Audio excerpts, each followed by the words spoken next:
આટલી જ વાત છે. શું બોલતા ક્યાંથી ચાલે? જ્ઞાનીઓને કોઈના બાપનો નથી, કોઈ લઈ ગયો નથી, બધું જ આ સાગરમાં રહેવાનું. પહાડીમાં આવ્યું એ પીવાનો એ પીધું, એ આપણું બાકી બધું વાતો. એ મોં ટૂંકમાં પોતાની થાળીમાં ખાશે એ ધરાશે, બીજાની થાળીમાં જોવા જશે તો એ ભૂખ્યો રહેશે. ભૂખ્યો રહેશે. આ ચોખ્ખો જ હિસાબ. Short and cut. તમારે ભગવાને તમને ભણવાનું છે, એમાં સૂકું ખોરું ખાટું જે કરાયું હોય એ ખાઈ લેવાનું. આ સિદ્ધાંત છે ગામડી ભાષાનું, બારે નથી કહેતા. આ એમ છે તો એમાં તમને કોઈ તકલીફ ના પડે. કહેવાનો તાત્પર્ય કોઈ જગ્યાએ તકલીફ ના પડે, ફસાવો નહીં, કોઈ બીજું કોઈ ટેન્શન નહીં. નિર્ભય થઈ કરી શકો જેને કહેવામાં આવે ભય વગરનું કાર્ય.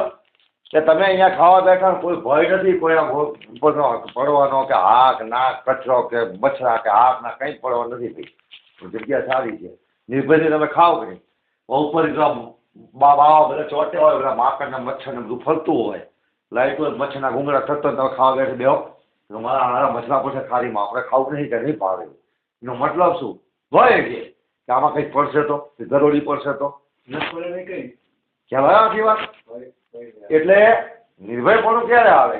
તમારા પોતાના સ્વ ઉપર આવે એટલે નિર્ભયપણું આવે. પરતંત્ર ઉપર જાઓ એટલે ભય આવે. આ ચોખ્ખો હિસાબ.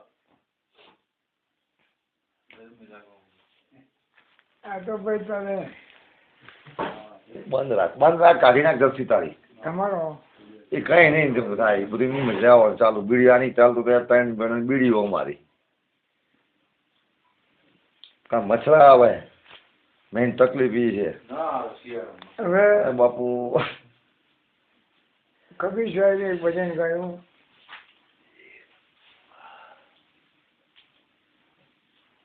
કે હેલી વનમાં ઉગ્યો વાંસ અને રોવા લાગી વનના હેરે ભગવાન. આ વાહ ઉગ્યો વસ્તી રોવા લાગી. બે ઘસી ઘસી આગ ખરી અને જલવા માંડ્યો સંસાર. અત્યારે વાહ ઉગ્યો વર્ષ બે ના ઘસેથી ઘસણથી ત્રિપુરના ઘસણથી આગ લાગી છે. લાગેલી છે કે નહીં? હા, પછી કે હેલી વનમાં ઉગ્યું ચંદન અને હસવા લાગી વનરાજ. બે ઘસી ઘસી અને ચંદનની સુલમ લાગી. આખું જગત ચંદન જેવું થઈ ગયું. કોને કીધું? આ સાહેબે કીધું. બધાને શેક નહીં કરવાનું. જ્ઞાન રાખી ગયું કે નહીં? છે કોઈનું? મારો પંથ, હું ભગવાન, આ બધું ખોટું છે. હું કોણ છું? તમે કોણ છો? આ તો એક ખોખું છે. આ રેડિયોનું ખોખું છે કે નહીં?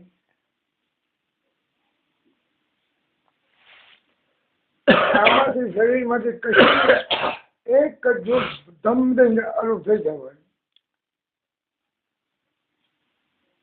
એ જ્યોતિને પછી કીધું છે જા સુહાગણ જારે ગગનિયામાં જ્યોત જલતી હે. જા જા જા સુહાગણ ગગનિયામાં જ્યોત જલતી હે.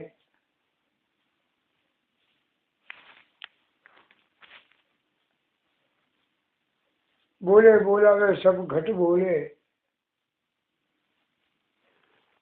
वो घर जावे. कोटि भान सुहागण જા ગગનિયામાં જોત જતી. એક જોત છે પણ સામે કોટી ભાન ને એના સામે કોઈ નથી. આ સૂર્યચંદ્ર પણ નથી એના સામે. એ વસ્તુ કેવી હશે?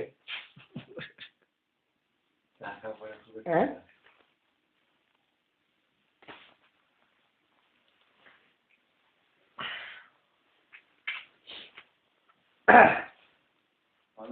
એટલે હવે મને આ 84 પૂરી થઈ ને 85 બેઠી છે. 85 આ 85મું છે. 84 બોલાથી 85 બેઠું ના ફોટો ના નીકળ્યો. એ 85 વરાયનો જન્મદિવસ આપણે ઉજવ્યો. એમનો જન્મદિવસનું પ્રાગટ્ય થયું. હવે આ પહેલાના કરવા વાળા કેટલા આયા કે કોણ કોણ કરી ગયું તમે હિસાબ કરવાના ક્યાં ફિટ થયું. કોઈ કહે છે ને આહમમાં અરે ભાઈ આ જેવો તેવો નથી ઘણી ઘેંટિયાના આટા ખાધા. કેટલી ઘેંટિયાના આટા ખાધા છે ફેરી ફેરી. નથી કહેતા અરે આ જેવો તેવો નથી. ભાઈ મેં ભાઈને ઘણી ઘેંટિયાના આટા ખાધા. એટલે બારે ઘેંટિયાના આટા મહેમાન કેટલી થાય કે નહીં ઘેંટી? હે કોઈ બારે મર્યાદા આવી છે કે નહીં? બે રીતે. હે એટલે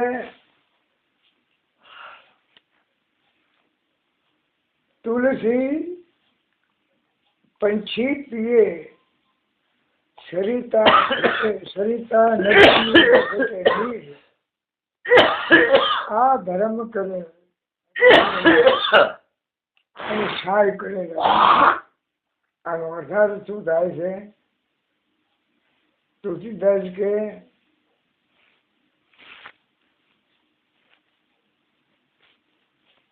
તુલસી દાસ શું કહે છે કે આ નદી છે સરિતા નામ નદી.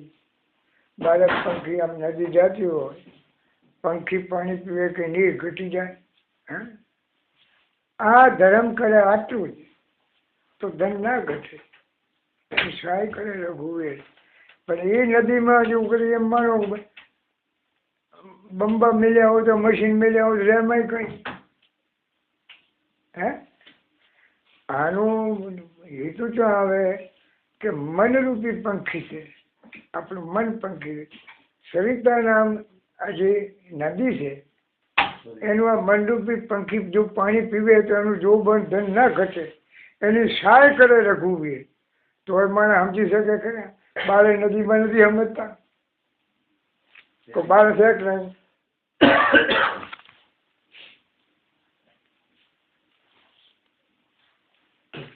હવે મોરારી બાપુને એક સાખીની કાપી છે. એક સાખી જો અમે સમજી ગયો હોય એને ધામ દઈને એમ થઈ જાય ઓહો વાંચું. એટલે જુઓ તુલસીદાસે રામાયણ ક્યારે વાંચી ખબર છે? ભગવાન મળ્યા હતા. હા તો બોલી ગયા. હા બોલી ગયા. એમ હા બોલી ગયા. બોલી ગયા. બોલી ગયા. હા